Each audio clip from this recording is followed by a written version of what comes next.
And today we're going to go a little bit off topic. Intonation for comedians, as you would have seen from the subject title in today's podcast, episode 310. But let's spend a moment looking at intonation in respect of the delivery of a joke. Now, one of the reasons something is funny is because it's unexpected. And that may mean you have to change your intonation to signpost the humour. So, and this isn't the joke, what do you call a situation where lots of cars are filling a road and none of them are moving? Yeah? A traffic jam, right?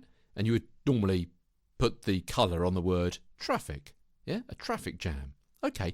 So look at how you have to say that phrase when it appears as the punchline to the kid's joke. Why did the girl smear peanut butter on the road? To go with the traffic jam. All right? Now, to make it funny, you had to stress, and yeah, I probably do mean stress in this particular context, the jam part. So it balances with the peanut butter reference. Yeah? So you're misintonating to force a joke out of that situation. Why did the girl smear peanut butter on the road? To go with the traffic jam.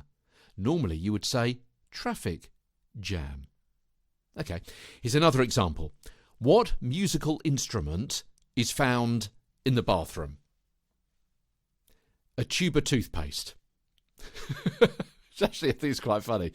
So here you say the punchline with the colour on tuba, whereas in the phrase a tube of toothpaste, you'd highlight toothpaste. Yeah? What do you have to get on the shopping list? Oh, I need to get a can of beans. I need to get a jar of jam and a tube of toothpaste. Yeah.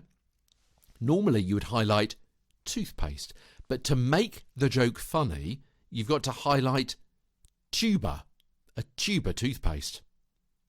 Okay. In a joke or witticism, surprise is partly because of the use of synonyms. We talked about synonyms and how you intonate those a few weeks ago.